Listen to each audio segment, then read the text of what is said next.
Yes, Namaste, good afternoon. Hi, everyone. So, yesterday we were talking about बात ये हो रही थी कि किस तरह से हेमगदा वो जो काय बरं नाव होतं त्याचं हेमगदा वो जो वसुमान तो हेमगदा वसुमान को समझाते हेमांगद. हेमांगद हेमांगद. हा. ओके हेमांगद हो, मी तेच सांगणार होते. हेमांगद नाव आहे त्याचे. हेमांगद आहे का बरं ठीक आहे तर हेमांगद जो है ये वसुमान आहे का वसुमन आहे काय आहे ते तरी बरोबर आहे का वसुमान. वसुमान. वसुमान ओके तो हेमांगद जो है ये जो जीवन मुक्ता खुद थे वो वसुमान को यानी जो ब्रह्म राक्षस था वो अब अपने ओरिजिनल रूप में आ जाता है। उसका नाम वो बताता है वसुमान है और कहता है कि मुझे और थोड़े सवाल है, आप उनके जवाब दे दो।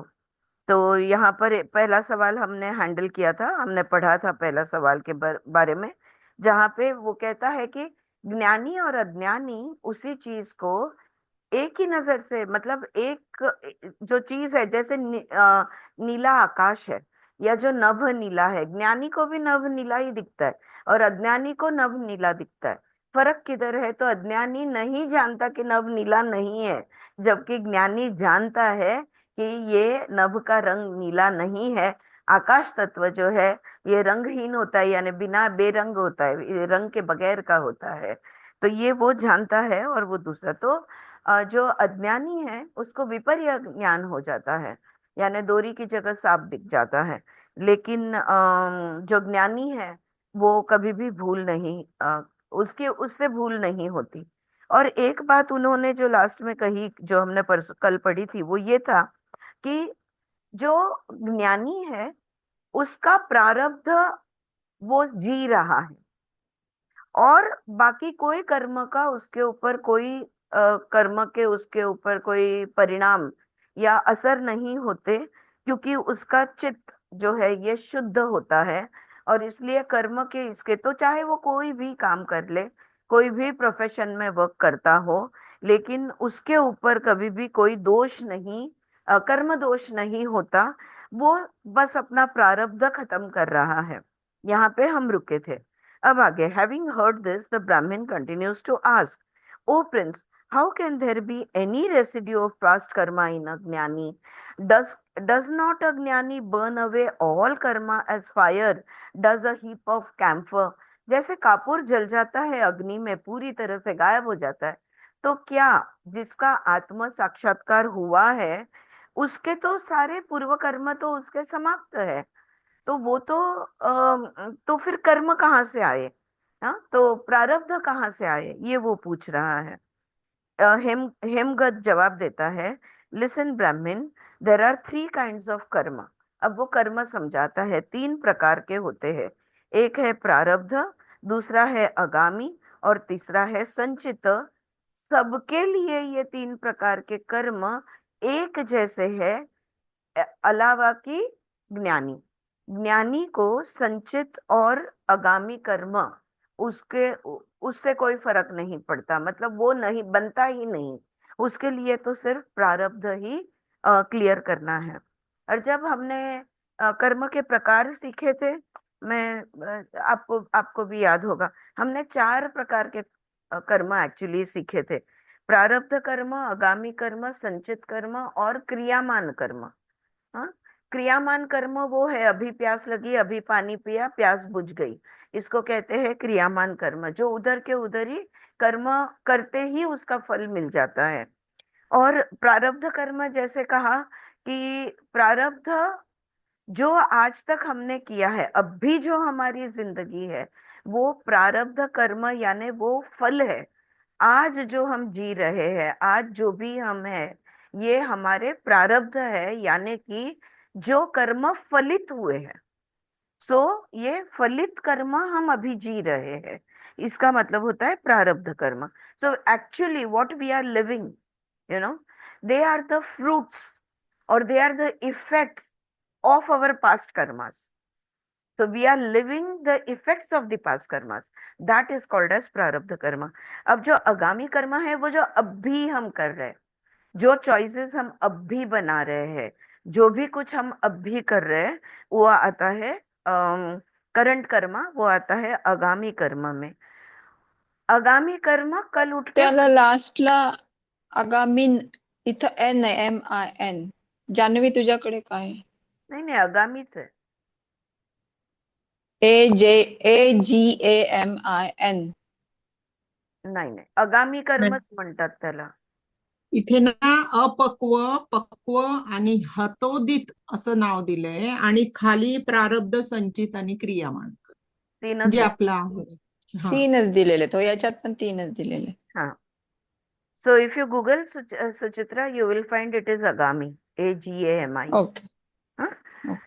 तो आगामी कर्म जो है वो जो अभी हम कर रहे हैं वो आगामी कर्म कर रहे हैं. इसका फल कल आएगा, या अगले महीने, या अगले साल, या अगले जन्म, जो भी कुछ है. और संचित कर्म अनेक जन्म हमने लिए हैं, और अनेक जन्म के सारे कर्म मिलाकर जो अभी फलित नहीं हुए हैं उन कर्मों को कहते हैं संचित. वो एक गठड़ी है, हमारे कर्मों की गठड़ी है. वो कब होगी फलित हम नहीं जानते. अगर if we are learning that lesson in this life, then those karmas will fructify. You don't know when they are going to fructify, in which life, in which era. So they are संचित कर्म. तो इस तरह से यहाँ पे उन्होंने 3 दिए हैं, मैंने अभी आपको 4 बताए. तो ये जो ये जो अनेक प्रकार के कर्म जो है हेमगदा समझाता है. आगे वो कहता है कर्म matures by the agency of time. देखो अभी मैंने कैसे बात की, जो कर्म पहले किए हैं, जो कर्म अभी फलित हुए हैं, जो आगे जाके फलित होने वाले हैं, यानी कर्म जो है ये पक्व कभी होते हैं, मैच्योर कभी होते हैं समय अनुसार. तो समय जो है, time as an element comes into play when we are talking about the theory of karma. Okay. So karma matures by the agency of time. ये ऐसा क्यों है? इट सच इज नियति. ये डिवाइन लॉ है, ये नियति ऐसी ही है. ये जो हमारी भौतिक जगत है इसकी नियति इसी तरह से काम करती है. When mature it is bound to yield its fruits. देखो फल जब पक जाता है अपने आप गिर जाता है, राइट. तो जब कर्म फलित, मैच्योर हो जाते हैं, परिपक्व हो जाते हैं, तो वो फलित होने लगते हैं, और फिर हम उसे, वो फल जो है उसका उपभोग हमें लेना ही है, उसमें कोई ऑप्शन नहीं है, right. Good bad whatever it is, we have to live through it, live through these fruits of karma, of our own karma. The karma of the one who is active after self realization is rendered ineffective by his wisdom. अब क्या होता है, अगर संचित क्रियामान है, संचित है, आगामी है, ये बाकी के जो कर्म है, ये कर्म जिसका आत्म साक्षात्कार हुआ है, यानी जिसका चित्त शुद्ध हो गया है, ओके, उसका, वो जब चित्त शुद्धि के बाद या आत्म साक्षात्कार के बाद वो जो भी कुछ करता है ना, उस ज्ञान की वजह से वो कर्म का परिणाम उस पर नहीं होता, या कर्म के संस्कार तैयार नहीं होते. Let me put it that way. There are whatever work he is doing, whatever karma he is doing, the impressions और imprints are not created once he has realized himself. एक बार आत्मज्ञान मिल गया, एक बार वो आत्मज्ञानी बन गया, उसके बाद वो जो भी प्रकार का प्रोफेशन करे, जो भी प्रकार का कार्य करे, उस कर्म के संस्कार तैयार नहीं होते. क्यों नहीं होते? क्योंकि वो ज्ञान है अभी उससे. तो वो अज्ञान के जैसे कभी बिहेव नहीं करेगा. तो ज्ञान होने की वजह से, देखो हमने कल यही सवाल स्टार्टिंग में हमने उठाया था कि कर्म और ज्ञान ये विरोधाभास लगते हैं, लेकिन तुम कर्म कुछ भी करो, एक बार ज्ञान हो गया तो बस हो गया. उसके बाद you can not delete it. Once I know, I can never ever say I don't know, जो भी चीज के बारे में. तो आत्मा को एक बार जाना तो जाना, फिर उसके बाद ये नहीं कहते। तो ऐसे व्यक्ति के कर्म संस्कार तैयार नहीं होते, इम्प्रिंट्स इम्प्रेशंस तैयार नहीं होते। Karma already mature and now yielding results is called as prarabdha karma. जो परिपक्व हो गए हैं कर्म और अभी फलित हुए हैं, उसे कहते हैं प्रारब्ध कर्म। It is like an arrow already shot from a bow which must run its course until its momentum is lost। ये तो वो उस तीर की जैसा है। तीर एक बार कमान से निकल गया तो वो जाके लगना ही है। जब वो जाके लगेगा तब भी वो खत्म होगा, तब तक वो चलते रहेगा। यहाँ पे नोट दी है, prarabdha must bear fruits and can not be checked by realization of the self, but there is no enjoyment of its fruits by the realize stage. देखो, प्रारब्ध जी रहा है, लेकिन प्रारब्ध जो ऑलरेडी फलित हो चुका है, जो परिपक्व हो चुका है, आत्म साक्षात्कार से उसको नाकारा नहीं जाता, क्योंकि वो ऑलरेडी फ्रूटिफाई हुआ है, ऑलरेडी फलित हो गया है। तो उसको कैसे नाकारेंगे तुम? लेकिन जो फलित हो रहा है उसका तुम उपभोग नहीं लेते, न सुख न दुख। यहाँ पे प्रज्ञा स्थित हो जाती है, विजडम स्टेडी हो जाता है, ज्ञान एकदम उस व्यक्ति को एकदम क्या कहते हैं, सहज बना देता है। तो उसके वजह से वो फलित होते हैं, पर वो उसका न उपभोग लेता है न भोग लेता है। मतलब ना वो सुख मानता है न दुख मानता है, जो है सो है, स्वीकार, बस उतने में ही वो रहता है। Environments are only a result of prarabdha. तो हम कहते हैं ना कि मेरी परिस्थिति आप क्या जानो। हर कोई बोलेगा अरे हर किसी की परिस्थिति अलग होती है। तो बहुत बार ऐसे होता है कि नहीं नहीं, तो मैं, अगर मेरी परिस्थिति में तुम होते तो तुम समझते। तुम्हारी परिस्थिति किसने बनाई? अरे नहीं, उसने ऐसा किया, उसने वैसा किया, माता पिता ने वैसा किया, बच्चों ने ऐसा किया, इसलिए मैं ऐसे परिस्थिति में हूं। नहीं, तुम्हारी परिस्थिति यानी तुम्हारे प्रारब्ध कर्म के फलित होना बनता है। तो वो तुम्हारी परिस्थिति सिर्फ और सिर्फ तुमने बनाई है। मैंने कैसे बनाई? मेरे पूर्व कर्म से मैंने बनाई। ठीक है? so this has to be very clear। take responsibilities for your action। whatever life that you're leading now, you have created it, you are responsible to it, and you have the choice to know, to do whatever you want to do with it। we are never ever powerless।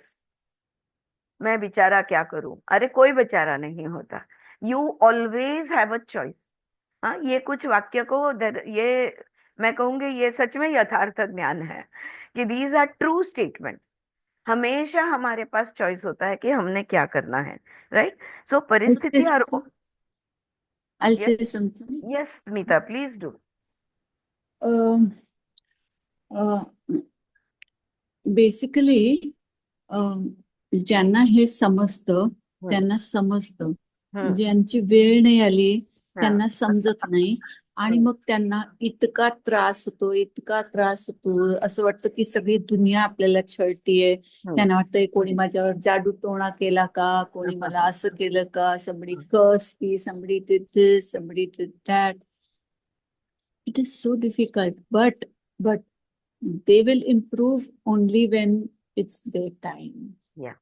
So This is so beautiful। यानी किती किती freedom मिळेल त्यांना freedom ज्यांना त्रास होत आहेत। हाँ, पर स्मिता जी, आपका जो पहला वाक्य था कि जिनको नहीं समझता उनको नहीं समझता, समय आने पे उसको समझेगा, ये आप कह रहे हो। लेकिन एग्जैक्टली यही बात हो रही है। समझने को कहते हैं ज्ञान। तो जिसके पास ज्ञान, जो ज्ञानी एक बार बन गया, वो बन गया। He can not claim to be an ignorant after that. So this is exactly the difference we are talking about, ज्ञानी and अज्ञानी। Exactly, you put it perfectly, right? तो ज्ञानी वो है, समझ गया। अगर अज्ञानी जो है, अज्ञानी का आपने क्या कहा? वो बहुत दुखी होते हैं। सो अविद्या दुख निर्माण करती है। Ignorance can never be bliss. Yes Janvi? Ignorance is going to create misery. इसलिए ज्ञान लेना जरूरी है। ज्ञान मिलेगा तो दुख से बाहर निकलोगे। Everybody, right from Buddha to everyone has said that. Yes Janvi, you were saying.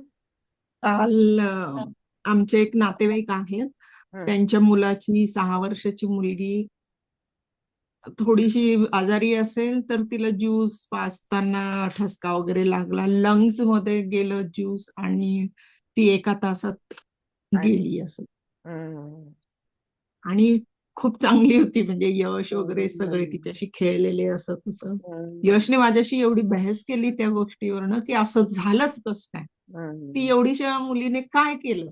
का हम्म तू म्हणते ना देव देव, कुठे गेला मग तो देव. तर ते मला म्हणजे ब- समजवण्यात एवढं हे झालं कठीण गेलं. त्याच्याशी. तर स्मिता म्हणते तसं वेळ आल्यावर त्याला कळेल. आता जे नाही माहित ते कधीतरी माहिती पडेल. माहिती पडेल तेच. मी आज मी माझ्या स्वतःशी पण, परीने प्रयत्न करते पण हो, तरी. नाही नाही, आज स्वातीशी पण मी तेच बोलले की काय चुकलं का, मेडिकल ट्रीटमेंट नीट मिळाली का, किंवा हे करायला हवं होतं का, नको होतं का. हे बघ, it is the soul's choice to leave the body, and nobody and nothing can change it. It is the soul's choice to be born, and nobody and nothing can change it. It is 100% the decision of the soul to be born or to die, when, how, all of it. झालंच कसं म्हणजे कोण तिसरा नाहीये करणारा, हे समझना जरा कठिन है। Yes Suchitra, very true, right. So यहाँ पे this is what they are saying, परिस्थिति are only a result of prarabdha, though they seem the same for all. ज्ञानीज react to them differently according to their own stages of realisation. देखो, परिस्थितियां सबकी ही होती है, लेकिन ज्ञानी प्रतिक्रिया कैसे देता है, ये उसके पास कितना ज्ञान है उसके हिसाब से प्रतिक्रिया होगी। चलो अभी जानवी जी का ही एग्जाम्पल ले लेते हैं। जो बच्ची गुजर गई, उसके उसके बारे में उसने अभी जो बात की, तो बेटा बहुत नाराज हो गया। नाराज होना यानी बेटा दुखी हो गया, उसे बुरा लग रहा था, उसे दुख हो रहा था कि ऐसा हो ही कैसे, नहीं कैसे सकता है। और जानवी जी जो है ये ज्ञानी है, वो समझती है कि भाई हर एक आत्मा अपना अपना जन्म मरण तय करके आता है, उसका इंडिविजुअल चॉइस है, अपने हिसाब से आता है, अपने हिसाब से शरीर को छोड़ देता है। जानवी जी को दुख नहीं हुआ, जबकि उनके बेटों को दुख हुआ। तो ज्ञान और अज्ञान, तो अब उसके बेटे को कितना दुख होगा, जितनी उसकी कम समझ है उसके हिसाब से। थोड़ी ज्यादा समझ है तो थोड़ा कम दुख, और ज्यादा समझ है तो और कम दुख, पूरा समझ है तो नो दुख।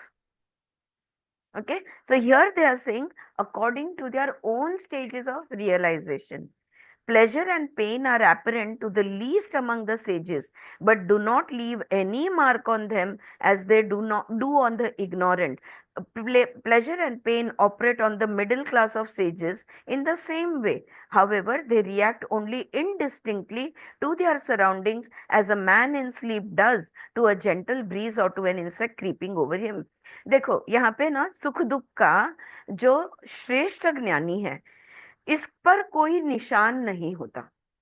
सुख आए दुख आए, सॉरी, सुख आए दुख आए, जो श्रेष्ठ ज्ञानी है, इस पर उसकी कोई छाप नहीं बैठती या कोई निशान नहीं उठता। सुख आने दो दुख आने दो, वो स्वीकार करते जाते हैं, अपना काम करते रहते हैं, और उन पर उसका कोई परिणाम नहीं होता। जो मध्यम ज्ञानी है, इन पर भी परिणाम बहुत ही अल्प होता है। और यहाँ पे सुंदर एग्जाम्पल उन्होंने दिया है। कोई बंदा सोया है, निद्रा में है, और हवा जब बहती है तो उसके शरीर से गुजरती है, हल्के से उसको छूते हुए शरीर से गुजरती है, उसको महसूस कितना होता है, हल्का सा महसूस होता है। तो सुख दुख का परिणाम मध्यम पर इस तरह से बिल्कुल हल्का, हवा की झोंके की तरह होता है। Pleasure and pain are again apparent to the highest among the sages, who however look upon them as unreal, like a hair growing horns. तो जो श्रेष्ठ ज्ञानी है ना, या जो श्रेष्ठ, तो जो श्रेष्ठ ज्ञानी है, जैसे उन पर ये विकल्प कोई नहीं उठता।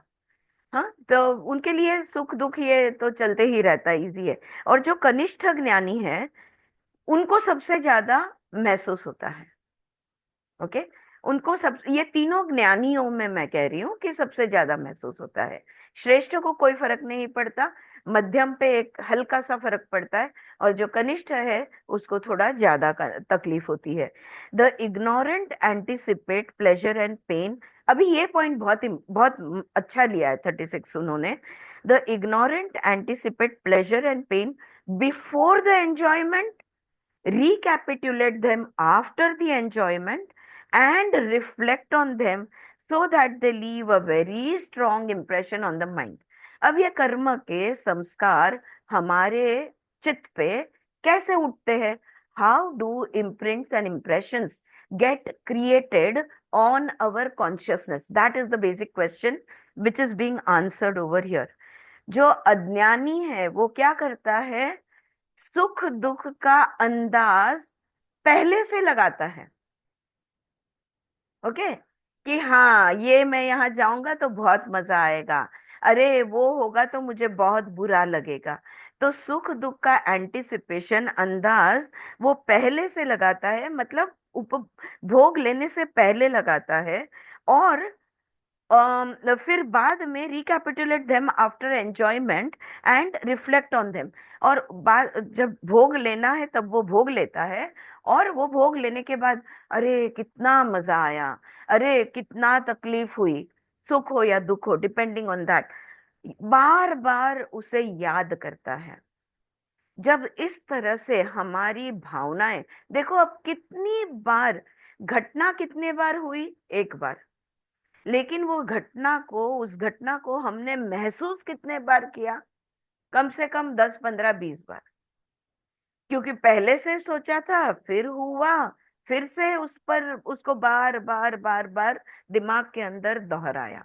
जितनी बार तुम सोचोगे अरे मुझे कितनी तकलीफ हुई, उतनी बार तुम्हें बुरा लगने वाला है। So your emotions are going to be so called negative. जितनी बार सोचोगे अरे कितना मजा आया, तो भी तुम्हें बुरा ही लगने वाला है, because now you are missing the happiness. So again you are in the negative. So all these हे ठसे पडतो म्हणतो ना आपण, डीप इम्प्रेशंस हमारे कॉन्शियसनेस पे ये चीजें छोड़ जाती है। तो तो इस तरह से जो अविद्या या अज्ञानी जो व्यक्ति है, उसके ऊपर कर्म के संस्कार इस तरह से चित्त पर तैयार होते हैं। ये सुचित्रा, गौन गौन परवा ममता आली होती ना इथे, मग त्या दिवशी संते फोटो बघून माझं आणि ममताचं संध्याकाळी बोलणं झालं ना. ममता म्हणाली असे आपसे मिलना रह गया. मग तिला म्हणलं की पण मी त्याच्यावरती माझी रिॲक्शन अशी बिलकुल नाहीये की अरे मी खूप मिस केलं, मी तुला भेटायला पाहिजे होतं, मी यायला पाहिजे होतं. म्हणलं एवढं मोठं लाईफ आहे, कधी ना कधी भेटू आपण. भेटू म्हणजे आपण. तिथे माझं म्हणजे स्थित असं की, करेक्ट आणि करेक्ट. कुठल्याही आता व्हॉट्सअपवर आपण बघतो मिस्ड मी आणि त्या इमोजी अशा वेगळ्या वाईट चेहऱ्याच्या, ते वाक्य ना मला कधीच आवडत नाही. ते मिस मी आणि त्या घाणेरड्या इमोजी. अरे काय मिस केलं? कधी ना जे येणार आहे ते येणारच आहे, जे मिस होणार आहे ते होणारच आहे. म्हणजे त्याच्यावरती मला काय म्हणायचं की रिॲक्शन कशाला, असं करेक्ट करेक्ट म्हणजे मला असं वाटतं. म्हणजे correct. No action no reaction, तो no hmm response no reaction, दोनों भी नहीं। तो बिल्कुल स्थित रहना, बिल्कुल स्थिर रहना, तो चित्त पे फिर कर्म के संस्कार नहीं उठते। बिल्कुल perfectly said. All right. Now, jnanis of the lowest order also enjoy pleasure and pain like the ignorant, but their remembrance of such experiences is frequently broken up by internal intervals of realization. देखो, ज्ञानी सुचित्रा, या बिल्कुल बिल्कुल सुचित्रा ज्ञानी है। देखो अभी हम कनिष्ठ जो है, जो लोवेस्ट प्रकार के ज्ञानी है, उसके बारे में हम बात कर रहे हैं। तो हमने देखा, अम, नहीं, हमने बात की जो अज्ञानी है उसके बारे में। अज्ञानी और कनिष्ठ ज्ञानी, यानी सबसे कम प्रकार का जो लोवेस्ट टाइप ऑफ ज्ञानी है, ये दोनों में क्या फर्क होता है ये भी समझना जरूरी है। क्या कनिष्ठ ज्ञानी, किस तरह से कनिष्ठ ज्ञानी अज्ञानी से अलग है? तो ये बहुत अच्छा यहाँ पे उन्होंने समझाया है कि देखो, कनिष्ठ ज्ञानी है वो भी सुख दुख का अनुभव लेता है, और जो अज्ञानी है वो भी सुख दुख का अनुभव लेता है। हाँ, जैसे जानवी जी ने अभी हमने, चलो let us, Janvi don't mind, just कि कहते हैं बेटे को बहुत दुख हुआ, तो ये बन गया अज्ञानी। और जानवी जी को बुरा तो जरूर लगा होगा, लेकिन जानवी जी एक मध्यम ज्ञानी है। लेकिन समझो अगर ये कनिष्ठ ज्ञानी है, तो भी दोनों में फर्क क्या होगा? जो जो अज्ञानी है उसको सिर्फ दुख ही दुख महसूस होते रहता है, उसमें कोई ब्रेक नहीं आता, या सुख ही सुख महसूस करते हैं, ब्रेक नहीं आता। जो कनिष्ठ ज्ञानी है वो बीच बीच में अपने आप को उस दुख से दूर करते हैं।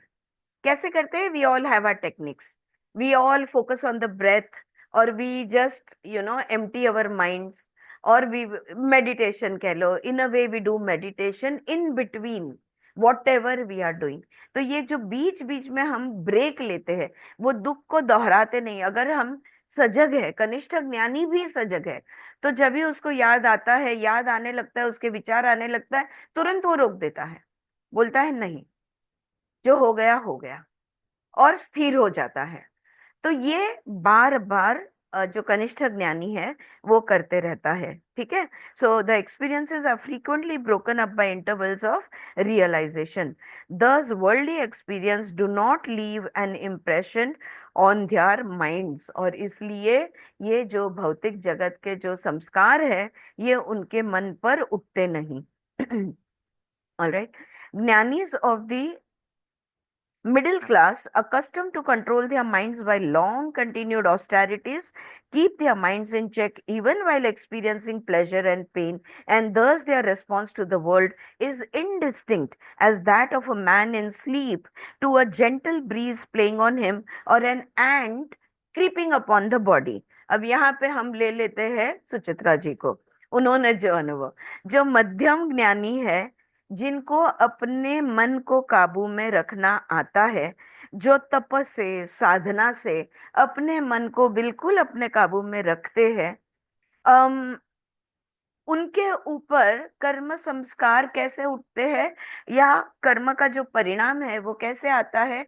एक, जैसे मैंने कहा, एक सोया व्यक्ति है, उसके ऊपर एक हल्के से हवा का झोंका, या कोई सोया है और उसके ऊपर अगर एक चींटी चलती हुई गुजर जाए, उसको ज्यादा पता भी नहीं चलेगा।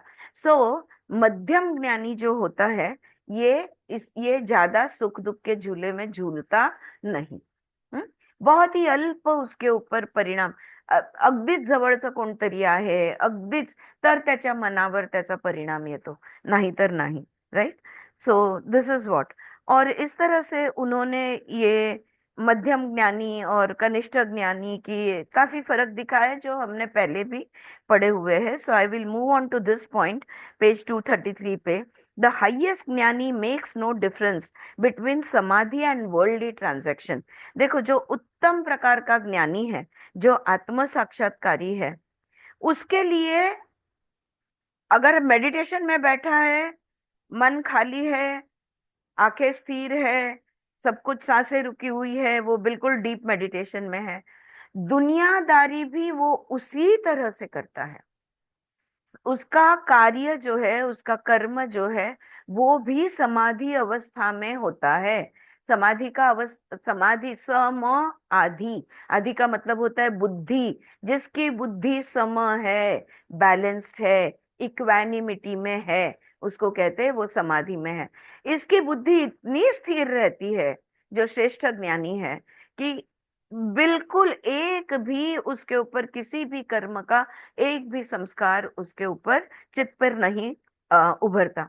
ही never finds anything apart from the self, and so there is no lapse for him. वो कभी भूलता नहीं कि मैं आत्मा हूँ, एक क्षण के लिए भी वो नहीं भूलता कि मैं आत्मा हूँ। जैसे हमने देखा, जो मध्यम ज्ञानी है वो बीच बीच में भूल जाता है कि मैं एक आत्मा हूँ। राइट, फिर याद आता है, फिर थोड़ा सा दुख होता है, फिर थोड़ा सा सुख होता है, फिर ब्रेक ले लेता है, फिर याद आता है नहीं नहीं, हमें तो स्थिर रहना है, हमारी प्रज्ञा को स्थिर रखना है। The middle order jnani is fond of samadhi and voluntarily abides in it.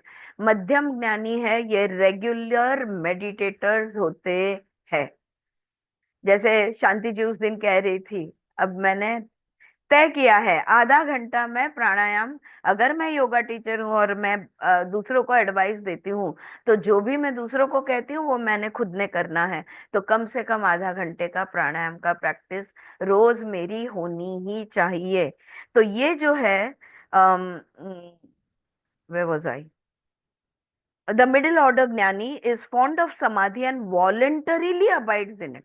कोई कंपल्शन नहीं है, खुद से वो मेडिटेशन में बैठते हैं।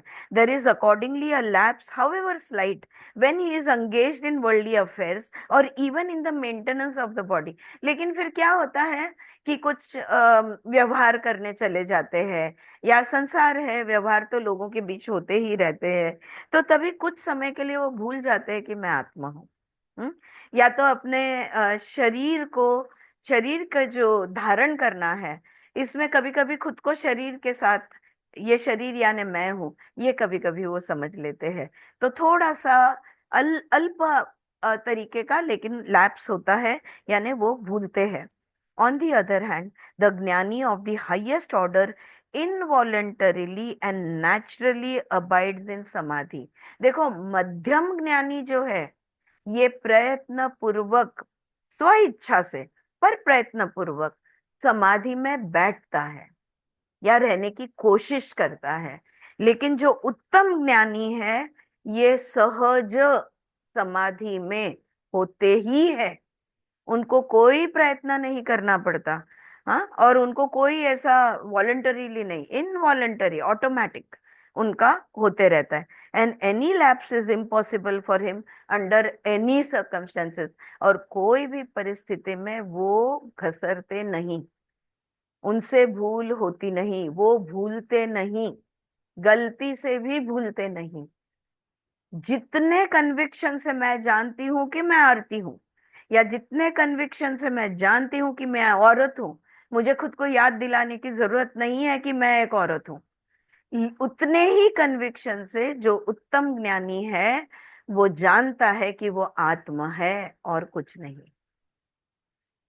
तो वो हर पल आत्म सजगता में होता है। I think this is enough about all the different types of ज्ञानी। आगे उन्होंने कहा है, Shrimad Bhagavad Gita, move on to 235। Shrimad Bhagavad Gita no doubt says one is reborn in environments consistent with the thought uppermost in one's mind while dying। तो एक कर्म के फिर से बातें हुई यहाँ पे थोड़ी, और फिर से वो वही कह रहे हैं कि एक बात एक नई यहाँ पे उन्होंने ये क्या कही, मृत्यु के समय जो आखिरी विचार हमारा होता है, उस विचार अनुसार अगले जन्म में हमारी परिस्थितियां बनती है। यानी अगले जन्म में उस विचार के हिसाब के परिस्थितियों में हम जन्म लेते हैं। ये उन्होंने कहा। This statement applies to others and not to ज्ञानीज। ज्ञानी भूलता ही नहीं कि वो आत्मा है, तो उसको कैसे अप्लाई होगा, राइट? लेकिन बाकी सब जनों को मृत्यु के समय जो आखिरी विचार तुम्हारा है, हम्म, वो विचार अनुसार अगला जन्म तुम्हारा होने वाला है, ऐसा यहाँ पे अगर कहा जाए और हम इसे शब्द प्रमाण मानकर समझकर मान ले, तो मुझे बताइए दोस्तों कि मृत्यु कब आने वाला है? हम नहीं जानते, राइट? तो किसी भी पल मृत्यु आ सकता है, राइट? यानी हर पल हमारी सोच, हमारा थॉट, हर पल का thought has to be the exact thought, the kind of life that I want for my next birth, in alignment with that. दोस्तों, मतलब अगर समझो मैं 10 साल जीऊँ या 1 साल जीऊँ या और 100 साल जीऊँ, जो भी कुछ है, उतने समय के लिए हर पल मेरे मन में एक ही विचार होना जरूरी है, ताकि अगला पल अगर मेरा आखिरी पल निकले, तो मैं जो अगले जन्म में खुद के लिए चाहती हूँ वो हो जाए। मुद्दा लक्षात आला? Did you get the point that I am saying? Now if I want to be free from all this pleasure and pain, from this illusion, from this maya, from this drama, then what has to be my thought? What has to be my last thought? My last thought has to be about who I am. I am the soul. Aham Brahmasmi. अपनी पहचान तो अहम ब्रह्मास्मि का जप करते हैं ना, मैंने खुद किया है, काफी लंबे समय तक किया। तो अहम ब्रह्मास्मि याद दिलाते रहो खुद को, मैं ब्रह्म हूं। मैं बचपन में कम से कम हम पैदा होने से लेकर, हमारा नामकरण होने से लेकर, हम कम से कम 1-1.5 साल के होने तक हजारों बार हमसे कहा गया, तू आरती है, तू आरती है, तू आरती है, तू आरती है ना? बताओ बताओ आंटी को अपना नाम बताओ, है ना? कितनी बार हमें याद दिलाया गया। अगर उतनी बार हम खुद को अहम ब्रह्मास्मि कहेंगे तो क्या लगता है आपको? या that will be your all the time thought. यानी क्या हुआ? तुम समाधि में आ गए automatic. All right. Oh, anyway, so this is what is said. This statement applies to others and not to jnanis. As for jnanis, the following is said in other scriptures. ज्ञानियों के बारे में भगवत गीता में जो कहा है, वो के आखिरी विचार अनुसार तुम्हारा अगला जन्म होगा, तो ये ज्ञानियों को अप्लाई नहीं होता है, ऐसा दत्तात्रेय यहाँ पे कह रहे हैं और हेमगद कह रहे हैं, ऐसा समझते हैं। तो ज्ञानियों के बारे में अन्य ग्रंथों में या अन्य शास्त्रों में जो कहा गया है वो मैं थोड़ा सा तुम्हें बताता हूँ। वो कह रहे हैं, एक, अज्ञानी has the root of misery cut off at the instant of realising the self. It is immaterial for him if he dies in a holy spot और in foul surroundings, remaining aware or overtaken by coma just before death, he is emancipated all the same। किसी एक ग्रंथ में ऐसा कहा गया है, ज्ञानी को जब आत्म का साक्षात्कार होता है, जब अपने आत्म को वो जानता है, देखता है, वहीं पे दुख का मूल जो है, रूट जो है, ये जलकर समाप्त हो जाता है। दुख इसके बाद, आत्म के साक्षात्कार के बाद, ब्रह्म ज्ञान के बाद दुख उसे छू ही नहीं सकता, क्योंकि वो जड़ से निकल गया है, जड़ से खत्म हो गया है। फिर ऐसे ज्ञानी को वो कोई पवित्र जगह पे शरीर को छोड़े, या वो कहीं कहीं भी रास्ते पे गिर जाए, या वो बेहोश हो जाए कोमा में और उसके बाद वो गुजर जाए, वो किस तरह से मृत्यु उसको आती है इससे कोई फर्क नहीं पड़ता। एक बार जो मुक्त हो गया वो हमेशा के लिए मुक्ति में ही रहता है। हम्म? अविद्या अज्ञान से वो मुक्ति मिल गई है उसको, अब वो हमेशा के लिए मुक्ति में ही रहेगा। कहीं और ऐसा कहा है, unmistakably realizing Shiva even once by a master advice, by scriptural statements or by inference, there could no longer remain any tinge of obligatory duty on his part because he is emancipated। गलती से भी अगर शिव को जान जाए, हाँ, कोई व्यक्ति गलती से भी अगर शिव को जान जाए, या बिना, दे आर सेइंग अनमिस्टेकेबली रियलाइजिंग, जो आत्मा को 100% जान जाए, I think that is the meaning, जो आत्मा को 100% जान जाता है, फिर वो आत्मा को जानने की क्रिया या आत्म साक्षात्कार गुरु वचन के वजह से हुआ है, या शब्द प्रमाण ग्रंथों में का अभ्यास जैसे त्रिपुरा रहस्य पढ़ने के वजह से हुआ है, या तो उस अनुमान लगाया, या उसने अनुमान किया कि भाई शिव तो होना चाहिए, where there has to be a consciousness, without the consciousness there cannot be existence, right?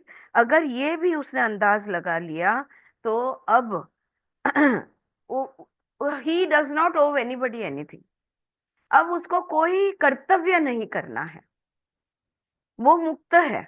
वो कर्तव्य से मुक्त हो चुका है। इन शॉर्ट, जो आत्म साक्षात्कार जिसको हो चुका है, वो कर्तव्य से, वो कर्म से तो मुक्त हुआ ही है, लेकिन वो कर्तव्य से भी मुक्त हो चुका है। Such karma is only a trick believed to be true by the onlooker. I shall explain this point further. तो वो जो कर्म जो वो कर रहे हैं ना, वो देखने वाला भूलैया में डाल देता है। जो देख रहा है वो समझ नहीं पा रहा उसे। तो ये देखने वाले की भूल है या उसकी नजर की भूल है। इस बात को मैं थोड़ा सा समझाता हूँ। The state of the gyani is said to be identical with that of Shiva. यहाँ पे वो कह रहे हैं ज्ञानी की अवस्था शिव की अवस्था एक ही है, यानी आत्म परमात्मा एक ही है, ब्रह्म पर ब्रह्म एक ही है। There is not the least difference between them, therefore karma can not be smear agyani. दोनों में कोई फर्क नहीं है, दोनों के चित्त बिल्कुल शुद्ध है, प्योर है, और इसलिए कर्म ज्ञानी को छू नहीं सकता। Vasuman had all his doubts cleared by this discourse of हेमगदा। अब इतना ही उन्होंने समझाया, okay. So Vasuman had all his doubts cleared by his discourse of Hemgada. He had a clear understanding of true realization. Vasuman and the prince saluted each other and returned to their respective places. तो वसुमान के सारी शंकाओं का समाधान हेमगद ने यहाँ पे करके दिया, और आत्म साक्षात्कार अच्छी तरह से समझते हुए दोनों अपने अपने घर या अपने अपने जगह पर लौट गए। ये सारी बातें परशुराम को दत्तात्रेय बता रहे थे। ये सुनने के बाद परशुराम फिर से एक बार दत्तात्रेय को कहते हैं, master, I have heard your holy words regarding realisation and wisdom. ज्ञान क्या है और साक्षात्कार क्या है, ये आपसे मैंने सुना। My doubts are now cleared. मेरी सारी शंकाएं मिट गई है। I now understand the non dual state of abstract consciousness. तो वो जो चैतन्य है, इसका अद्वैत अवस्था अब मेरी समझ में आ गई है। नॉन डुअल अद्वैत अवस्था अब मेरे समझ में आ गई है। Pervading all and abiding in the self, जो सर्वव्यापी है और जो आत्मरूपी है। नेवरदलेस, फिर भी, kindly tell me the essence of the whole discourse in a few words so that I may always remember it. लेकिन आप संक्षिप्त में ये जो पूरी कहानी थी, ये जो भी कुछ हेमगदा ने समझाया, ये या तो जो भी आज अभी तक आपने मुझे जो कुछ समझाया है, ये मुझे आप संक्षिप्त में समझाए ताकि मैं इसे कभी भी नहीं भूल पाऊं। ऑलराइट। अब इसके बाद में मंत्र नंबर 66 से लेकर तो आखिरी मंत्र है 112। ये मंत्र सारे वो दोहराते हैं कि, I just open it to this page. Dattatreya उनके लिए संक्षिप्त में जो भी कुछ अभी तक सिखाया उसे दोहराया। अब ये सारे मंत्र को पढ़कर मैंने उस संक्षिप्त को और संक्षिप्त किया है, और मैं शॉर्ट में आपको उस बात को यहाँ पे समझाती हूँ। हाँ, so mantra 68 onwards. So point wise, I have just written down points. So we have already studied them in the preceding chapters. All it is just a recap. हाँ, आखिरी चैप्टर है ये, तो ये सारा रिकैप है। पहला पॉइंट ये आता है। किसी को और कुछ कहना है जो कर्म के बारे में बात की, या जान्हवी तुला काय ऍड करायचंय त्याला? नाही, ऑल गुड? काही वेगळं दिलंय? नाही ना? ठीक है ना? हाँ, ऑलराइट, ठीक है। So now the first point comes here, that undivided consciousness before creation is called Sadashiv. सृष्टि की रचना से पहले जो अविभाजित चेतना है उसे सदाशिव कहते हैं। याद है ना, हमने सदाशिव के बारे में पढ़ा था, राइट? तो और यहाँ पे जिसे वो सदाशिव कहते हैं, उपनिषदों में उसी को ईश्वर माना गया है। सदाशिव यानी ईश्वर। तो म्हणजे सदाशिव आधी आणि नंतर शिव ना. आधी, हा म्हणजे नंतर म्हणतो आधी. सदाशिव हा आधी, हा. हा. So Sadashiv is individual consciousness, Shiv is cosmic consciousness. Cause हा. बरोबर. हम्म? तो वो जो अविभाजित चेतना है, उसको जो सृष्टि की रचना होने से पहले की, उसे कहते हैं सदाशिव या ईश्वर। अब ये सदाशिव या ईश्वर जब सजग होता है कि मैं हूं, दिस इज आई एम, जब उसे अहम भाव आता है, तब ईगो का जन्म होता है। तो सदाशिव हम जब आए, तब सदाशिव अवस्था में ईश्वर ही थे हम। फिर हमारे अंदर मैं हूं इसका एहसास हुआ, और मैं हूं का एहसास से ईगो का जन्म हुआ। हाँ, ईगो यानी अहंकार नहीं, अहम भाव के बारे में बात कर रही हूँ कि मैं हूं, इसका जन्म हुआ। और अव्यक्त व्यक्त हो जाता है, और फिर जो दिख नहीं रहा था, मैं हूं बोलते ही जो अभी तक मर्ज था, एक रूप था, वो अब अलग से अस्तित्व में आ गया। यानी जो अव्यक्त था वो अब व्यक्त हो गया। अब this happens with the free will of Ishwar. ये ईश्वर की अपनी इच्छा से हुआ है।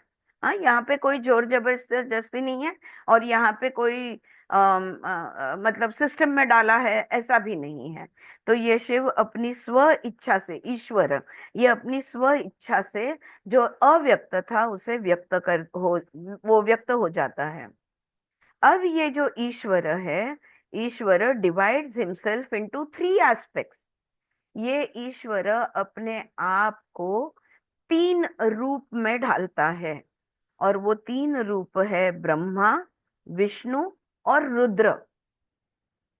ठीक है, यहाँ पे उन्होंने ब्रह्मा विष्णु महेश नहीं लिखा है, यहाँ पे मंत्रों में उन्होंने ब्रह्मा विष्णु और रुद्र लिखा हुआ है।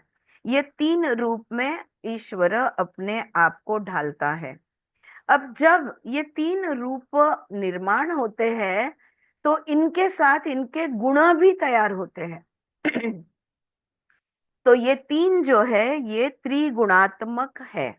ओके, सो त्रिगुणात्मक यानी सत्व, रज और तमस। तो ब्रह्मा विष्णु रुद्र ये त्रिगुणात्मक है, सत्व, रजस और तमस। सत्व जो है ये सृष्टि की रचना करता है। सत्व इज ब्राइटनेस, सत्व is light, it creates. Light always creates. तो सत्व जो है ये सृष्टि की रचना करता है। रजस, हाँ, तो ब्रह्मा बन गए सत्व। रजस जो है ये एक्टिविटी करता है, और संरक्षण या प्रोटेक्शन इसका कार्य है। तो विष्णु क्या करते हैं, हर चीज को संभालते हैं, उत्पत्ति, स्थिति और लय। तो हर चीज की स्थिति कायम रखने की कोशिश विष्णु करते रहते हैं, वो रजस हो गया। और तीसरा है तमस। तमस वो है जो कुछ नहीं करता और कुछ नहीं है। तो आप देखोगे शिव जी कभी किसी के बीच में नहीं आते, विष्णु जी बहुत बार आते हैं, ब्रह्मा जी भी बहुत बार आते हैं, लेकिन शिव जी कभी किसी के बीच में नहीं आते। तो ये जो तमस है, ये डार्कनेस या डेजोल्यूशन, विघटन जिसको हम कहेंगे, तो या लय जिसको हम कहेंगे, तो उत्पत्ति, स्थिति और लय। ईश्वर ने अपने आप को त्रिगुणात्मक ब्रह्मा विष्णु रुद्र के रूप में बदला, लेकिन but all of them are only images in the grand mirror of abstract consciousness. ये बात को भूलना नहीं है, ये सारे प्रतिबिंब है अपने ही चित्त पे, अपने ही आत्म स्वरूप पे बनाए हुए प्रतिबिंब है। These are just projections and nothing else. ये हमने भूलना नहीं है। ओके, ईश्वर जो है वो ऐसे, तो अव्यक्त चेतना अब व्यक्त बन गई। पर है तो वही अव्यक्त चेतना। चेतना बदली नहीं, वो consciousness remains the same. Consciousness never ever changes. It is one, it is pure, it is unblemished, and it stays that way forever and ever. Okay? अब the aham that is created, though imbued with pure consciousness, associates itself with its body, senses, etc. So I see, I hear, etc. etc. आता है। तो ये जो अहम भाव की निर्मिति होती है, ये अहम भाव में भी आत्म है। लेकिन यहाँ पर वो अहम भाव जो है वो आत्म को मैं हूं कहने के बजाय वो क्या कहता है, ये शरीर यानी मैं, ये आंखें यानी मैं, ये उंगलियां यानी मैं, ये इंद्रिय यानी मैं, ये मन यानी मैं, ये बुद्धि यानी मैं। सो आत्म के साथ वो खुद से आत्म को अलग कर देता है और जो अनात्म है उसके साथ अपनी पहचान बना देता है। इसी को अविद्या या माया कहते हैं।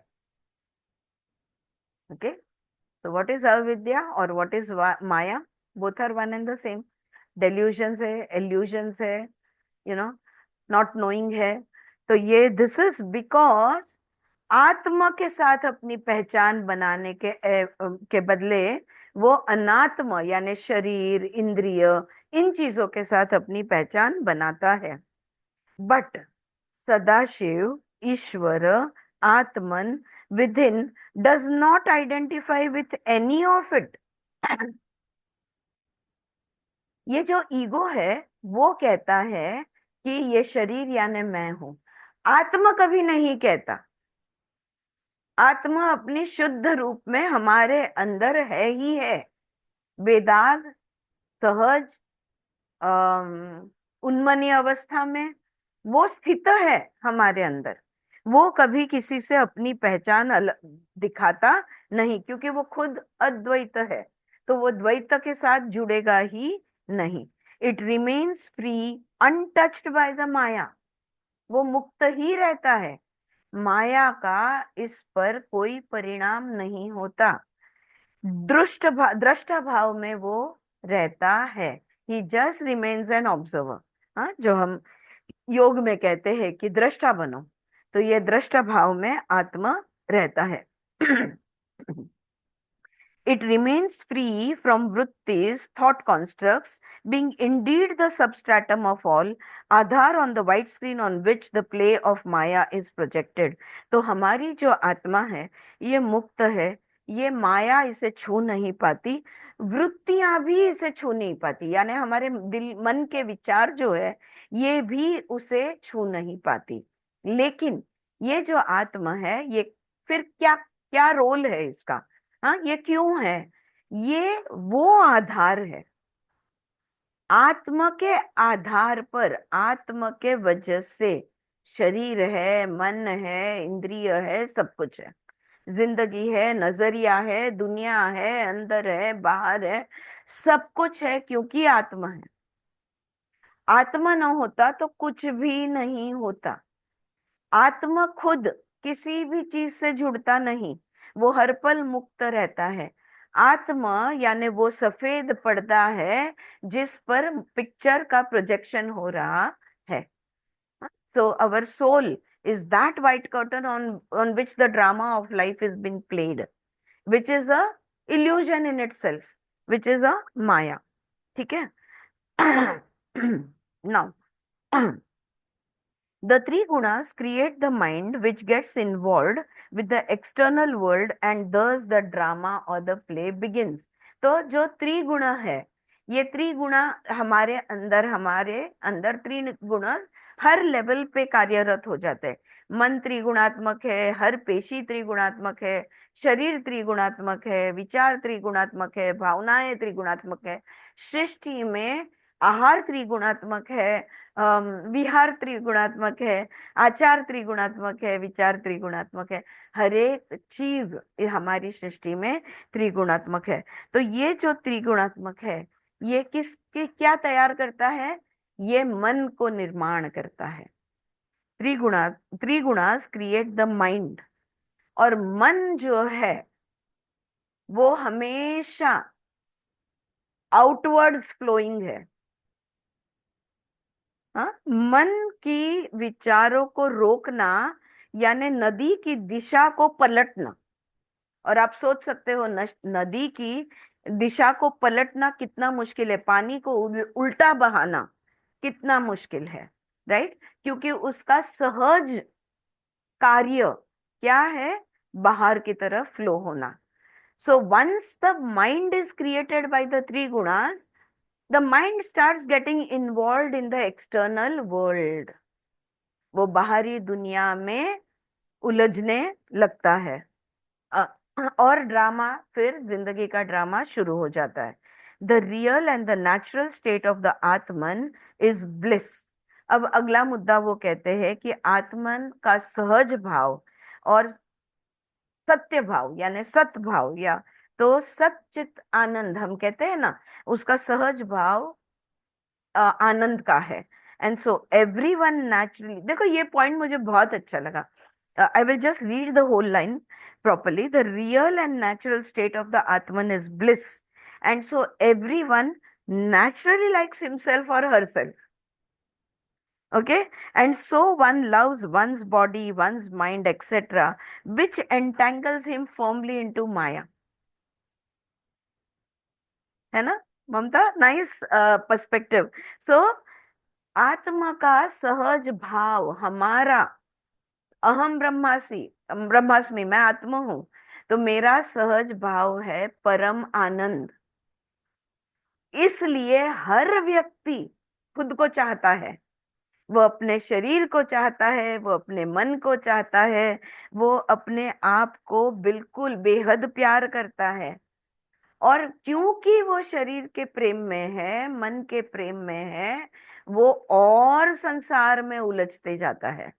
बाहरी जगत में उसकी उलझन और बढ़ जाती है, और फिर वो ड्रामा रियल बन जाता है उसके लिए। सो ही एंटेंगल्स विच एंटेंगल्स हिम फर्मली इनटू द माया। अब ये पक्का माया में अटक गया। Alright, because of this. तो सुख, देखो जिंदगी में हम जो कुछ करते हैं, अगर हमें सुख नहीं मिलता तो हम बेड से उठते भी नहीं।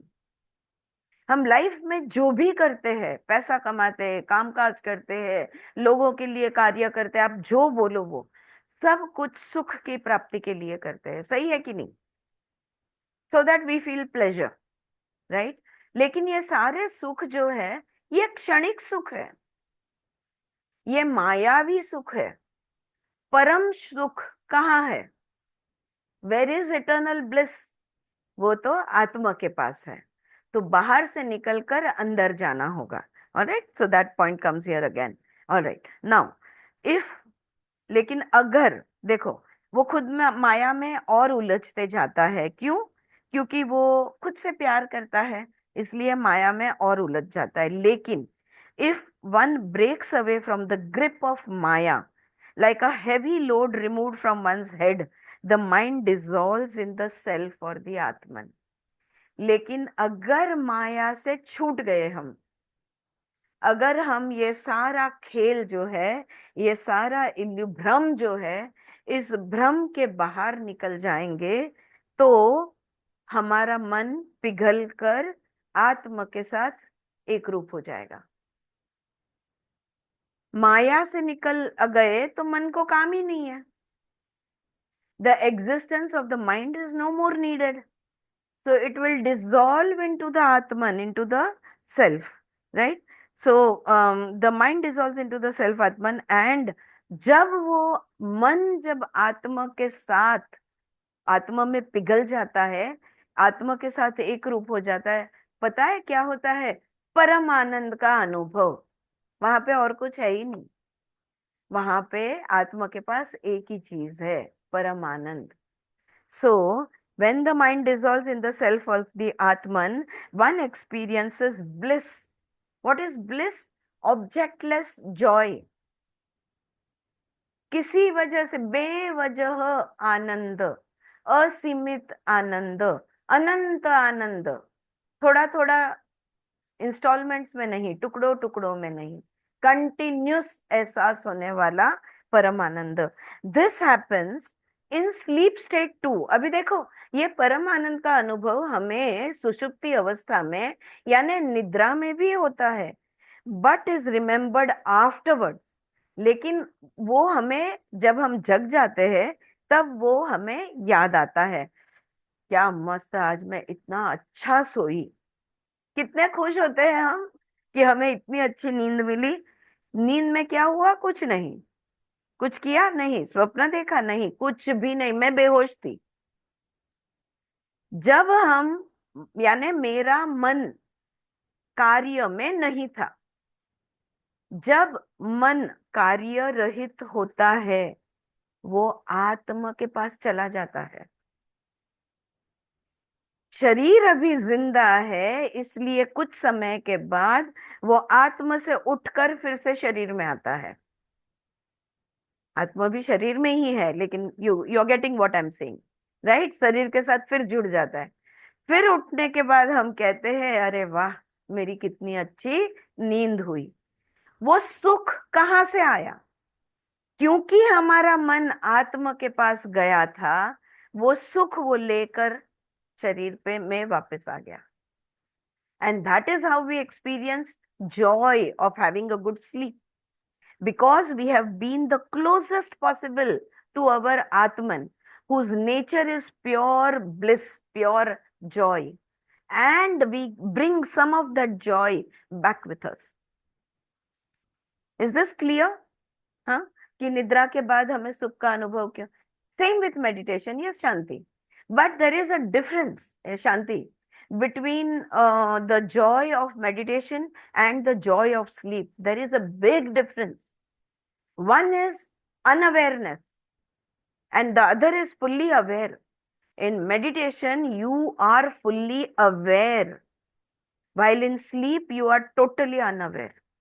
The joy is the same, but because this is totally unaware, it comes under vritti, nidra. Get it? Why does nidra come under vritti at all? According to Patanjali, right? Which is klishta aklishta. Why does that happen? Right? Because of it, of the unawareness, because of the avidya, it becomes a vritti, which can be sukh dukh ka karan ban sakti hai.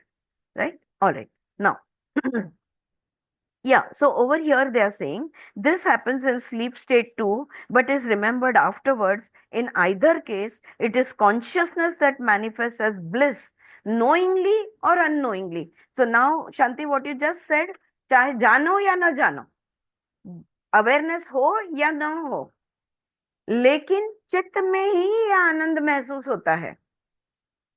Alright, so this bliss is experienced in the consciousness itself, is what they are saying. Now, next point. For a jnani who has self-realized, the world exists in the self, that is consciousness, like a pot in clay or ornament in gold or statues in rocks. जो ज्ञानी है, जिसने अपने आत्मा का साक्षात्कार किया है, पूरी दुनिया उस आत्मा में ही उसकी होती है. उसके लिए ये पूरी दुनिया ही आत्म स्थिति है या आत्म भाव में है. कैसे? तो जैसे मिट्टी के अंदर घड़ा छुपा है, सोने के अंदर दागिना है, या कह लो पत्थर के अंदर मूर्ति है. जब ईगो जन्म में आएगा तब वो मूर्ति बाहर निकलेगी, वो दागिना बनेगा, वो मिट्टी में से वो घड़ा निकलेगा. Otherwise it is in the stone or in the mineral, whatever. ठीक है? Now, तो आगे दत्तात्रेय कहते हैं, ओ परशुरामा, denial of the existence of the world is absurd whether you deny or not. अच्छा, ये सब कह दिया हमने, हाँ, कि आत्म रूप में है, लेकिन ये दुनिया झूठी है, या ये दुनिया नहीं है, या ये भौतिक दुनिया नहीं है, ये कहना मूर्खता होगी। चाहे तुम ये दुनिया को सच मानो, चाहे ये दुनिया को माया कह लो, झूठ मानो, या जो भी आपको मानना है, इसको इसको ना, we understand it better if we understand this world as saguna Brahman and the consciousness as निर्गुण ब्रह्मण. If we understand it in that way, it becomes easier, but never mind. So, अस्तित्व को नाकारना कोई मतलब नहीं रखता.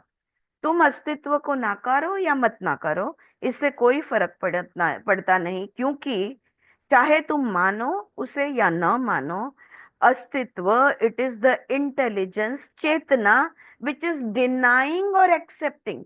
अगर मैं कहती हूं कि भाई ये दुनिया, ये मटेरियल वर्ल्ड, ये भौतिक दुनिया बिल्कुल सच है, कोई माया नहीं है, तो कौन बोल रहा है?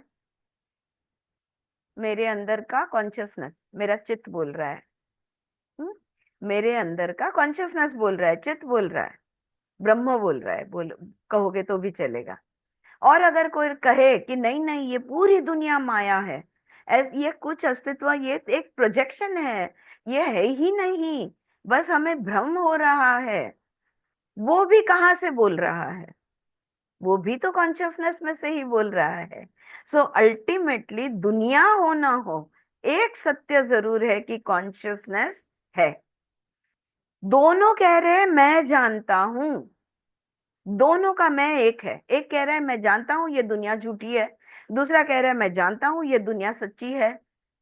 लेकिन दोनों क्या कह रहे हैं? मैं जानता हूं. उनका वो मैं, उनका वो जानना मैं से भी ज्यादा, उनका वो जानना कॉमन है. So the consciousness is common, whether you deny or whether you accept, that is irrespective of projection. Chaitanya is alone real and remains so. The world is not real as well as not apart from the self. तो समझने की बात ये है कि ये दुनिया, ये भौतिक दुनिया सत्य नहीं है, लेकिन हमसे अलग भी नहीं है, कॉन्शियसनेस से, चेतना से अलग भी नहीं है. ये दुनिया में चेतना ने सर्वव्यापी है, तो हर कण कण में भगवान है, ये भगवान से अलग भी नहीं है. That's the point they are making over here. The world is not real as well as not apart from the self. This ज्ञान और wisdom is self realization. इसी को समझना, सगुण भी ब्रह्मण है और निर्गुण भी ब्रह्मण है. जो है वो भी ब्रह्मण है, जो नहीं है वो भी ब्रह्मण है, जो होते हुए नहीं है, जो ना होते हुए है, वो भी ब्रह्मण है. Put it however you want to put it. Yeah. So, but ultimately one truth is there, that there is consciousness, and this wisdom, ये समझना, ये ज्ञान, इसी को आत्म का साक्षात्कार कहते हैं. This knowledge, this wisdom is the self realization, not knowledge, I will say wisdom. This is the whole essence of the शास्त्र. पूरे शास्त्र का यही तो सार है. There is no bondage. अब देखो, these last few lines were beautiful. There is no bondage, no liberation, no aspirant, no process of attainment. बंधन कुछ नहीं है तो मुक्ति कहाँ से होगी? बंधन कुछ नहीं, मुक्ति भी कुछ नहीं, कोई साधक नहीं और कोई साधन भी नहीं.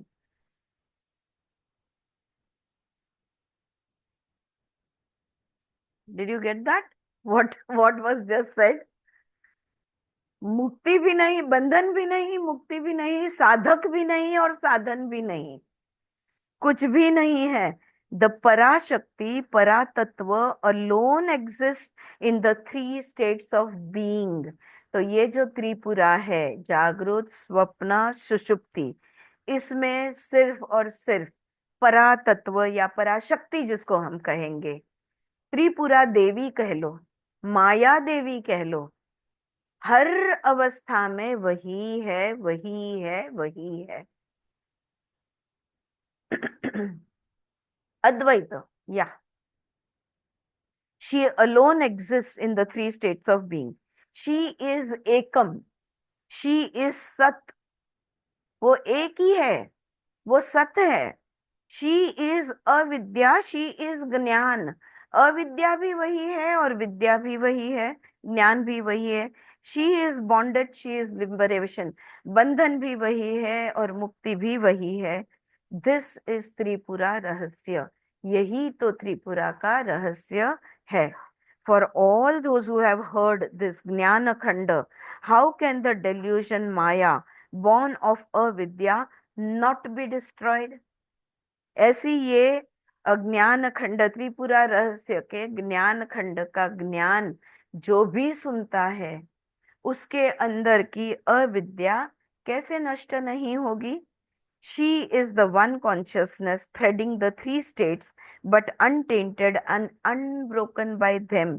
तो वही उसी की, इस माया देवी की, इस त्रिपुरा देवी की, उसी की महादेवी की चेतना है जो हमारे तीनों अवस्था को बांधे रखती है, या हमारे तीनों अवस्था में बहती है, कार्यरत होती है, जागृत, स्वप्न, सुषुप्ति में।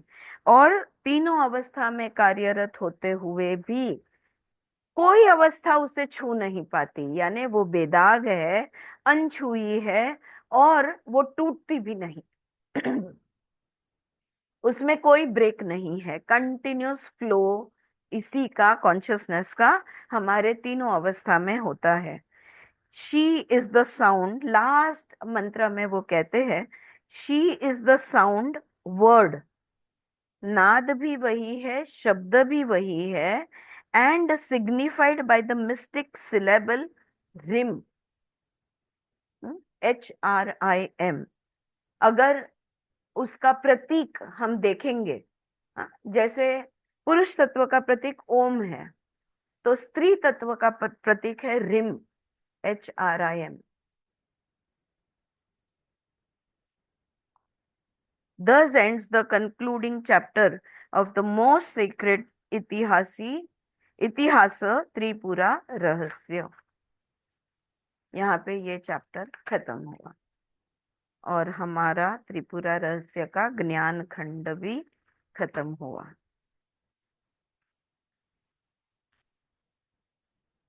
और मैंने अभी बहुत बोला, अभी आप कुछ बोलो। नाही, अजून थोडं बोलाल का? सूत्राच्या ह्याच्यातलं शेवटच्या एक 10-12 लाईन आहेत, हाँ, एक मिनिट, त्या मला वाचाल बघू का तुम्ही? हा,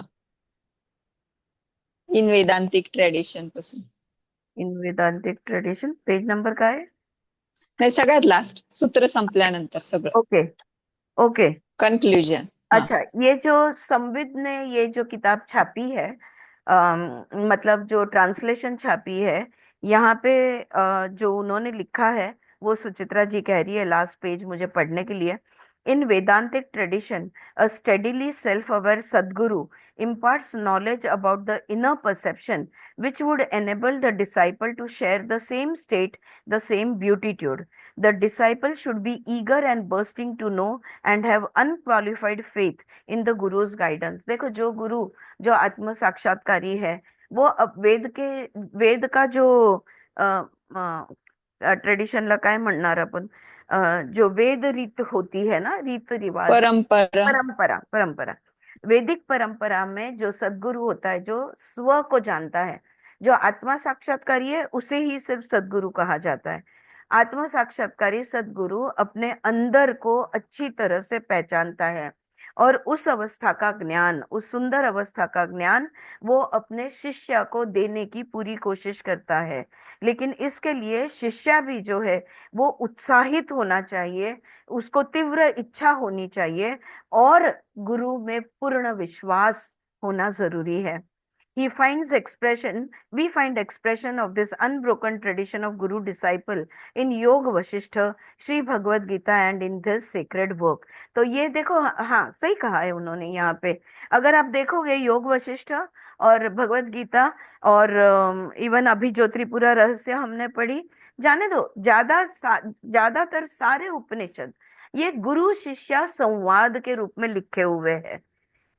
शिष्य सवाल पूछता है, गुरु जवाब देता है, शिष्य सवाल पूछता है, तो ये गुरु शिष्य के संवाद में लिखा हुआ होता है। The disciple is made aware of the ever existing self. This was done by Shri Vashishta to Sri Rama, Krishna to Arjun, and in this work Sri Dattatreya to Sri Parshurama. हाँ, तो ये अलग अलग इस तरह से गुरु शिष्य के संबंध बताए हैं.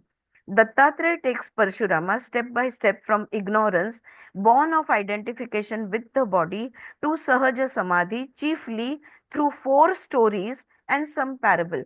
अगर देखा जाए तो 4 कहानियां हमने, बड़ी कहानियां वो, और थोड़ी छोटी छोटी कहानियां ये हमने ये दत्तात्रेय ने परशुराम को सुनाई. As a result what is usually regarded difficult to comprehend is made easy. तो जो देखो जो नहीं है उसको कितना कैसे समझाएं, जो है उसको समझा सकते हैं, इति इति को समझा सकते हैं, नेति नेति को कैसे समझाएं. तो कहानियों के वजह से ये जो कठिन काम है अद्वैत को कैसे समझाएं, ये समझाना थोड़ा आसान बन जाता है. One would be emboldened to inquire into the true nature of the I consciousness and abide naturally as that. तत्वम असि. हाँ, तो आप, मैं ही आप ही मैं हूं या मैं ही आप हूं. तो ये जो है ना, ये हमें अब साहस होगा कि अहम ब्रह्मास्मि, मैं ब्रह्म हूं, ये कहने का साहस देती है ये ग्रंथ. One cannot thank enough Samvid and his facile and knowledgeable pen. Seekers of the spiritual path may be familiar with the translations of the essence of Yoga Vashishta, Prabodha Sudhakar, and the vision and the way of the Vashishta. This book is a faithful English translation of all the 2163 sutras, verses, shlokas of Jnana Khanda of Tripura Rahasyam dealing with transcendental consciousness, and is being published along with the authentic text. One might say that in this book Samvid has excelled himself. Small wonder for the book have been inspired by Bhagwan Sri Ramana Maharshi. Samvid's dedication reads, dedicated to Bhagwan Sri Ramana Maharshi, who lived constantly in Sahaja Samadhi, held as the ultimate perfection of Tripura Rahasya. Yes. So, we have Samvid to thank, we have Ramana Maharshi to thank, we have all our gurus and all those masters who push us forwards, on this path, who guide us forwards on this path of realization. My pranam and my thanks to all of them. Yeah. And special thanks to you guys as always. तुम्हारे बगैर ये होता नहीं, तो तुम हो तो ये हो रहा सबसे है. अधिक आपका सबसे अधिक हम लोगों को मिला ना ज्ञान. नाही, दिस इज, तुम्ही आता जे वाचलं की नाही त्याच्यात एक सेंटेन्स आहे ना, this was done by Shri Vashishtha to Shriram, by Shri Krishna to Arjun, and this is and this work by Shri Dattatreya to Shri Parshuram. त्याच्यात मी ऍड करेन by Aarti ma'am to us. Actually उतना मैं बोली ना, अपन सब मध्यम अधिकारी है, अभी कोई आत्मसाक्षात्कारी नहीं है, लेकिन हाँ अभ्यास करते हैं. और आई विल ऑल्सो से कि ये, हाँ जी, एटलीस्ट हमको अधिकारी बोलने का अधिकार आपसे मिला है. अरे बाप रे. नहीं नहीं, आप सब अपने आप में मास्टर्स हो बाबा, मैं जानती हूँ. All of you are masters in your own right. We have you to thank, Aarti. No, welcome. Smita, it's because of all your energies that I have dared to read this. Otherwise, I don't know how much I would have, taken the efforts for my own self. Yeah, so Thank you. we have finished with this book and time is also up. No, we do have 4-5 minutes. आप कुछ anybody who would like to make a general statement about Tripura Rahasya, कुछ कहना चाहोगे? जो पढ़ा आपको कैसा लगा और आप पर इसका क्या परिणाम हुआ? जी चारू जी, आप बताना चाहोगी? मेरा तो अच्छा ही परिणाम आए सब. बंद करू है. जया जी, जया जी आप कुछ बोलना चाहती है?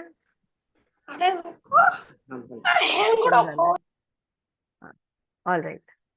Yes, Jyoti, tell us. बोल ना. तुम्हाला सगळ्यांना तर बऱ्यापैकी तुमचा स्टडी आहे, पण माझं तर काहीच स्टडी नाहीये म्हणजे तसा. राईट. पण मला लाईफ काय आहे, आपण जन्माला का आलो, सदाशिव, मग तो शिवाचा इगो कसा आला, मग ब्रह्मा विष्णू महेश, मग त्याचे ते त्रिगुणाचे ते आपले तीन हे जे आहेत रजस तमस, ते सगळं कळलं. मग सृष्टी कशी निर्माण झाली, मग ते कशी उत्पत्ती होती, म्हणजे खरोखर मला त्यातलं काहीच नॉलेज नव्हतं. सगळं कसं आपलं प्रतिबिंब आहे, अहम कसा क्रिएट होतो. मग त्या नदीचं किती छान एक्झाम्पल दिलं तू, की नदी उलट्या दिशेने वाहते, म्हणजे आपलं मन तसं वाहतं, त्याला आपल्याला कसं कंट्रोल करायचंय. त्याच्यानंतर आत्मा आणि म्हणजे स्लीप आणि मेडिटेशन मधला डिफरन्स कळला, म्हणजे आनंद जो मिळतो तो कळला. आणि आत्मा आणि मन जेव्हा एकत्र येतात ते स्लीप आहे, मग तो आत्मा आनंद किती वेगळा आहे. म्हणजे ह्या बऱ्याच गोष्टी इतक्या सुंदर कळल्या, ब्लिस कसं आहे. म्हणजे माझ्यासाठी तर लिटरली लाईफ ट्रान्सफॉर्मिंग थिंग्स आहेत या सगळ्या. आणि कणाकणात ईश्वर आहे आणि अहम ब्रह्मासी, असं जर आपण स्वतःला नेहमी म्हणत गेलो की मी पण ईश्वर आहे आणि तुम्ही सगळे पण ईश्वर आहे, तर किती चेंज होईल आपल्यामध्ये म्हणजे. आणि सगळ्यात मेन ते शेवटचं, की बंधनच नाहीये तर मुक्ती नाहीये, आणि साधक नाहीये तर साधन नाहीये. आणि हे सगळं करणारी त्रिपुरा शक्ती आहे, आणि त्या मायेत आपण किती अडकायचं आणि त्यातनं आपण किती निघायचं, हे सगळं इतक्या सुंदर भाषेत तो एक्सप्लेन केलंय ना, की माझ्याकडे वर्ड्सच नाही आहेत. So thank you. Wonderful. And it's wonderful की काही बॅकग्राऊंड हे नसताना एवढं अंडरस्टँडिंग तुला आलं. Deepti, I read your note. Thank you very much for being with us, and it was wonderful to have your energy present. Yeah, anybody else? तो बहुत creditable है कि ये बैकग्राउंड स्टडी कुछ भी नहीं है और फिर भी इतना अंडरस्टैंडिंग आना. तो hats off to you, Jyoti, as well, and congratulations, I'll say, for this intellect that you're having, intelligence. Yes. Thanks to you की तू किती सोप्या भाषेत ते सगळं इतक्या with and good examples explain केलं. Thank you. So thank you. Thank you. Yes, Smita. Thanks. You know, many a times लहानपणापासून ना मला आई म्हणायची ही ना तंद्रीत असते बर का. आणि ही ना लसूण सोलायला लागली, एकदा ती मला म्हणाली की ही ना लसूण सोलायला लागली तर लसूणच सोलत बसते, आणि जेवायला देशील की नाही सासरच्यांना, असं. Okay. Now that state that I was in, मला असं वाटायचं माझं डिफेक्ट आहे. आणि मला असं वाटायचं की to be in a state of joy, to be in a state of bliss is not okay.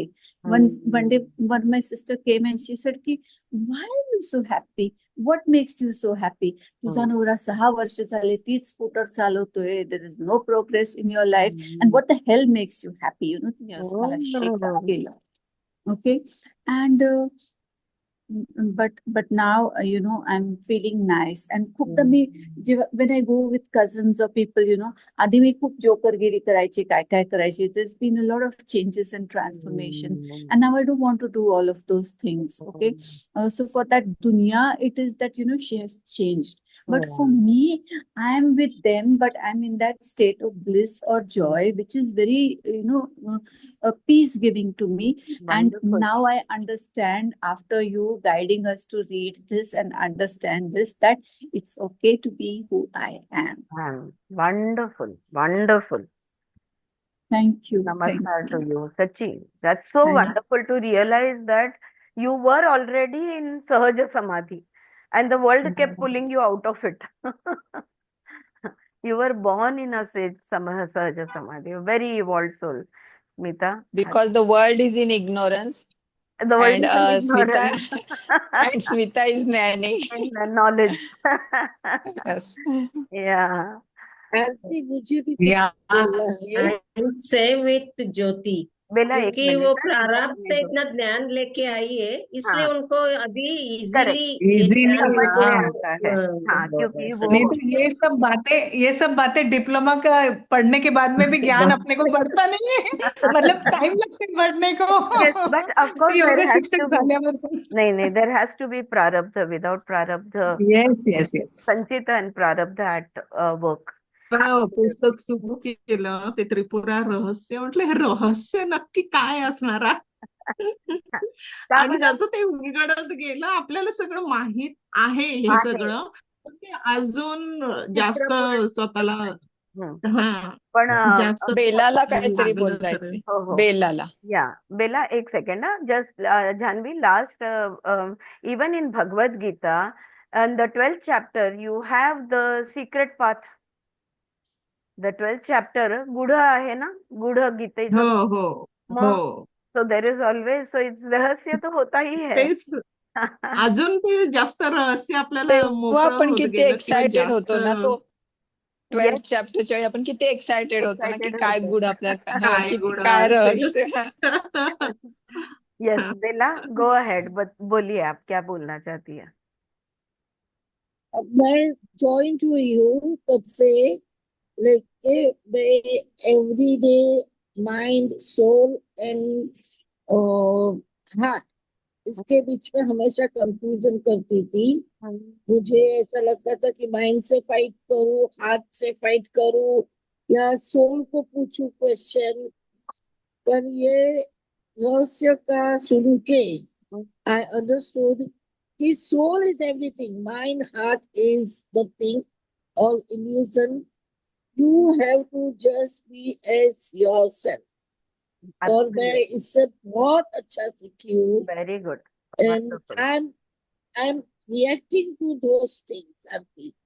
And it doesn't affect my soul at all. Wonderful. मैंने अपना आत्मा को इतना अच्छा टर्न किया है कि मुझे अभी किसी का भी इफेक्ट नहीं होता है मेरे पे. जो मैं माइंड और सोल के साथ झगड़ा करूं, अभी तो माइंड और सोल के साथ झगड़ा भी नहीं करती हूँ, हार्ट के साथ जो होता है वो नहीं देती हूँ. हाँ, तो बहुत अच्छा है ये रहस्य, आरती. It was wonderful. बहुत अच्छा लगा. अभी हार्ट भी नहीं, माइंड भी नहीं, कुछ भी नहीं, ओनली आत्मा. ओनली आत्मा. Only जस्ट आत्मा. कॉन्शियसनेस, अवेयरनेस, बस, और कुछ नहीं. Just consciousness, awareness. वो सफेद पर्दे को देखो, ड्रामा को हटा दो, बस. That's it. Thank you for sharing Bela, मस्त. All right. मुझे एक्सप्रेस करना नहीं आया. नो नो, आपने नहीं आता है. कोई बात नहीं मुझे, चारू मैं जी. बोल नहीं सकती. चारू जी, आपको एक्सप्रेस, आपका रोज बैठ के रोज लिखना, आपका जो अटेंशन, आपकी जो सिंसियरिटी है, रोज हम आपका एक्सप्रेशन देखते हैं. मतलब आपको सच में सलाम है.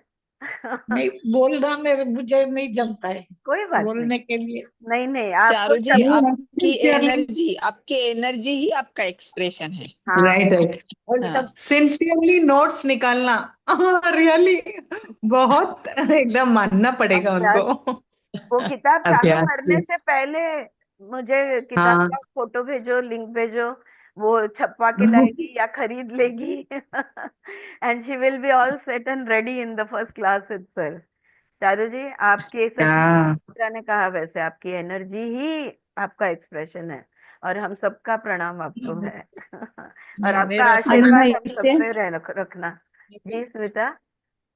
आणि माहितीये, मगाशी तू जेव्हा सुरुवात केली ना या चॅप्टरची, तेव्हा I was feeling so overwhelmed and so happy that we are coming to a conclusion of this. And I was looking at each person, की देर इज जान्हवी, ममता, शांती, ज्योती, चारूजी, सगळेजण जे सुचित्रा दिसतायत, नाही दिसत आहेत. ओके, आय सेड बापरे, इतके सगळेजण आपण आहोत की ज्यांना हे समजतंय. How blessed we are. How blessed we How are. How blessed. Blessed. म्हणजे it's a beautiful satsang. Yes. Aarti, initiated by you. Really, I'm very grateful to each one of us. Each one. Yes. मन भर आता है. हाँ. पूरा हुआ तो भी ऐसा होता है कि अभी और आगे कैसे अभी और क्या करेंगे. नहीं, करेंगे। मला तो मला रोज गाइस, बट संध्याकाळी यस, गुरु की कृपा, भगवान की कृपा, गुरु का आशीर्वाद, Yes. दो चीजें बगैर हम सब इधर इकट्ठे भी नहीं होते, राइट? मैम, तो जी मम्मी। संस्कृत में एक सुभाषित बोलते हैं, वो है, Yes. वो मैं पहले भी बोला है, हम्म, संसार विषवृक्षस्य द्वे फले अमृतोपमे, हम्म, सुभाषित रसस्वादः संगतिः सुजनैः सह। मतलब वो दोनों पूरे संसार में वो विषय वृक्ष जैसे है, उसमें दो ही फल अच्छे हैं। एक तो सुभाषित का रसस्वाद जो हमें रीडिंग से मिलता है, और जी संगति सुजनैः सह, हमारे सत्संग, जैसे सेम लाइक थिंकिंग जो माइंडेड। करते हैं उनके साथ, वो दोनों हमको मिलता है रोज, वो यस। आपके वजह से, इसलिए धन्यवाद। Yes. आणि Yes. Yes. अगदी Yes. खरं सांगितलं Yes. त्यांनी की मला 4.5 वर्ष, म्हणजे आता तुम्हाला जॉईन होऊन मला जवळपास वर्ष झालं, की मला चहा संध्याकाळचा 4:30चा इतका आवडायचा, पण तो मी पिऊ शकायचे नाही, कारण मला हसबंडची खूप आठवण यायची. पण आता मी 3 ते 4:30चं जे तुमच्याबरोबर जॉईन करून जे ऐकते ना, त्याच्यानंतर मी 4:30चा चहा एक एक घोट पीत इतका एन्जॉय, चिंतन मनन करते की आपण काय ऐकलं. वा वा वा, मस्त. सो थँक्यू तुम्हाला सगळ्यांना. मस्त मस्त, खूप छान, Very nice. Very nice. All right friends, so we will म्हणजे stop over here. every read leads you to liberation असं वाटतं. Yes, yes, absolutely. All right. Thank you, friends. Thank you for this wonderful, all of it. And Thank you. hopefully soon we will start with some new study. कोई और ग्रंथ, कोई और अभ्यास लेंगे जल्द ही, और मैं I will inform you accordingly. All right. Thank you so much. Bye bye. Thank you so See you much. next time. Thank you. Bye. Thank you.